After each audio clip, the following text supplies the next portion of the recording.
Take you to the Department of Justice now, where Attorney General Pam Bondi has stepped to the microphone. We're expected to learn more about the suspect in the January 6th pipe bombing. Let's listen in here to the Attorney General. As you all know now, early this morning, Brian Cole Jr. was arrested and charged with placing the pipe bombs at the RNC and the DNC on January 5th, 2021. He has been charged with violating 18 U.S.C. 844, which is use of an explosive device. This investigation is ongoing.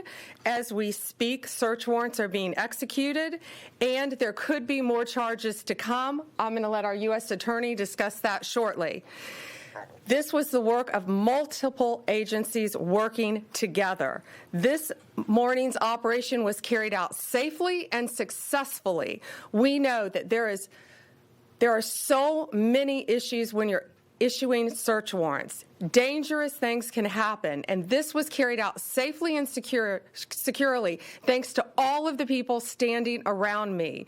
They have worked tirelessly on this.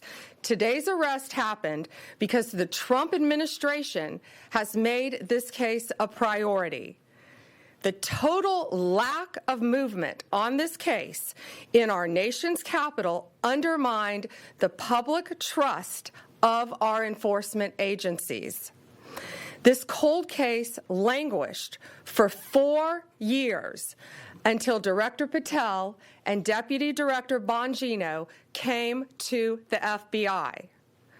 The FBI, along with U.S. Attorney Pirro and all of our prosecutors, have worked tirelessly for months, sifting through evidence that had been sitting at the FBI with the Biden administration for 4 long years. Let me be clear, there was no new tip, there was no new witness, just good, diligent police work and prosecutorial work, working as a team along with ATF, Capitol Police, Metropolitan Police Department, and of course, the FBI. We are working every day to restore the public's trust. We hope that today is a significant step towards that progress. We'll share more information when we can and when it unfolds. I cannot stress enough how hard Director Patel and Deputy Director Bongino have worked for months to make our nation's capital safer and to make our country safer. I'd like to introduce now Director Patel. Thank you, General. When you attack American citizens, when you attack our institutions of legislation, when you attack our nation's capital, you attack the very being of our way of life. And this FBI and this Department of Justice stand here to tell you that we will always refute it and combat it. We will provide the safest country the nation has ever seen under President Trump's leadership here.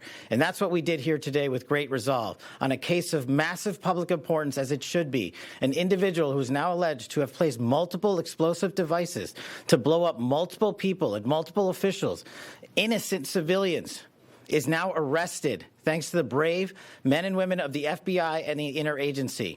I want to take a moment to thank the Metropolitan Police Department, the United States Capitol Police, our brave prosecutors, the Department of Justice, and our leader, Attorney General Pam Bondi, and U.S. Attorney Jeanine Pirro, whose relentless work on this case made this possible. As the Attorney General said, we did not discover any new information.